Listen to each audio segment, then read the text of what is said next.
انہوں نے chief justice سے ایک بڑے بینچ کی درخواست کی تھی جو کہ رد کی گئی۔ اس بینچ نے یہ فیصلہ کرنا ہے کہ 9 مئی کے تناظر میں جو کارکنان پی ٹی آئی کے گرفتار کیے گئے ان کا مستقبل کیا ہے، سول عدالتوں کے حوالے سے کیا کیا جائے گا یا فوجی عدالتوں کے حوالے سے۔ بہت ساری پی ٹی آئی کی خواتین گرفتار ہیں جن میں ڈاکٹر یاسمین راشد، عالیہ حمزہ، عائشہ بھٹا اور صنم جاوید ہیں۔ اس کے علاوہ بھی دیگر خواتین قید ہیں، جبکہ اسی طرح تحریک انصاف کے سابق گورنر عمر سرفراز چیمہ، دیگر سینیٹرز بھی گرفتار ہیں۔ تو پتہ چلے گا کہ اب ہوگا کیا، جبکہ اس دوران سپریم کورٹ 9 مئی کے 5 ملزمان کی رہائی کا حکم دے چکی ہے۔ جسٹس مندوخیل کی سربراہی میں بینچ نے حکم صادر کیا اور انہوں نے بہت سخت ریمارکس پاس کیے اور بتایا کہ کارکنان کو حق ہے احتجاج کرنے اور نعرے بازی اور ٹائر جلانے سے کوئی قیامت نہیں آ جاتی، یہ کوئی بغاوت نہیں ہے، اس پر کوئی دہشت گردی کا مقدمہ نہیں بنتا۔ تو ایک عمارت کی وجہ سے بہت کچھ کیا گیا، یہ خطرناک رجحان ہے جس کی نشاندہی سپریم کورٹ نے کی۔ بہرحال عمران خان کے مقدمات بھی اسی ہفتے زیر سماعت ہیں۔ سب سے اہم مقدمہ جو کنکلوڈ ہونے جا رہا ہے وہ ہے سائفر کیس کا۔ اس میں ہیرنگ ہو چکی ہے، مزید انکشافات ہو چکے ہیں۔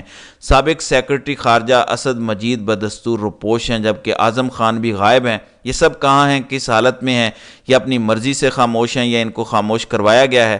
کیونکہ تحریک انصاف مطالبہ کر چکی ہے کہ یہ منظر عام پر آئیں اور اپنا پوائنٹ آف ویو پیش کریں۔ دوسری طرف اسی ہفتے عمران خان پہ کور کمانڈر ہاؤس پہ حملے کا مقدمہ بھی ہے، اس میں عمران خان کی ضمانتیں 27 مارچ تک اس میں توثیق کی گئی، شاہ محمود اور دیگر رہنماؤں کی بھی توثیق کی گئی، لیکن معاملہ اب سپریم کورٹ پہنچا ہوا ہے۔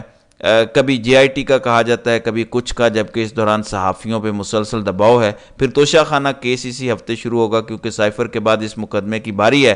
اگر سائفر کا میرٹ پر فیصلہ ہوتا ہے تو عمران خان اور شاہ محمود قریشی کے خلاف یہ مقدمہ خارج ہو جائے گا اور ان کی رہائی ہو جائے گی، کیونکہ ان مقدمات میں سپریم کورٹ نے شاہ محمود قریشی اور عمران خان کی ضمانتیں منظور کی تھیں، مگر ضمانتیں منظور کرنے کے بعد ان کو رہا نہیں کیا گیا، لہٰذا یہ کیس بڑا کمزور ہے، جبکہ سزائیں جو سنائی گئیں وہ ہمارے سامنے ہیں۔ یہی سچویشن توشہ خانہ کی ہے۔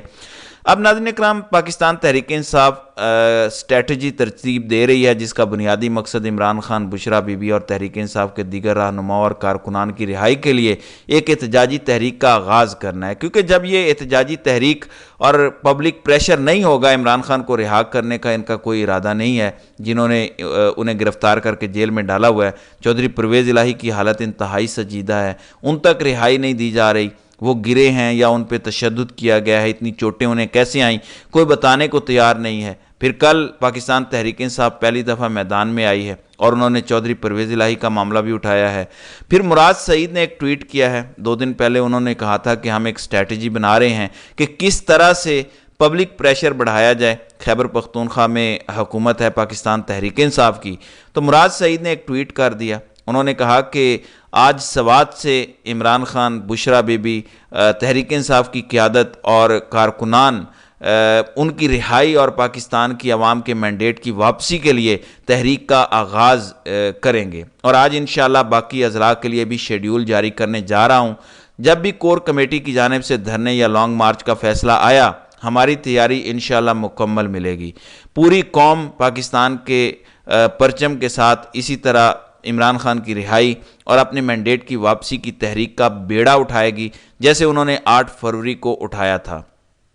فیصلہ سازوں کو خبر ہو کہ پاکستانی قوم اب ناموں کی محتاج نہیں رہی۔ ہم جانتے ہیں کہ ہمارے ہر عمل اور بات کو وطن دشمنی اور دہشت گردی سے جوڑا جا رہا ہے، لیکن عمران خان نے اس قوم کی سوچ کو بھی آپ کے بیانیوں سے آزاد کر دیا ہے۔ قوم جان چکی ہے کہ ان کے فیصلے کی توہین ہی اصل وطن دشمنی ہے، ان کے مینڈیٹ کی چوری ہی اصل دہشت گردی ہے۔ آپ اس آڑ میں خیبر پختونخوا میں جن کارروائیوں کا ارادہ رکھتے ہیں ان سے باز رہیں۔ یہ سلسلہ اب تشدد اور کشیدگی کی طرف بڑھ رہا ہے۔ اس کی وجہ یہ ہے کہ تحریک انصاف کے کارکنان اور رہنماؤں سے متعلق سوچ لیا گیا ہے کہ ان کو سکھ کا سانس نہیں لینے دینا، ان کی آکسیجن تک بند کی جا رہی ہے۔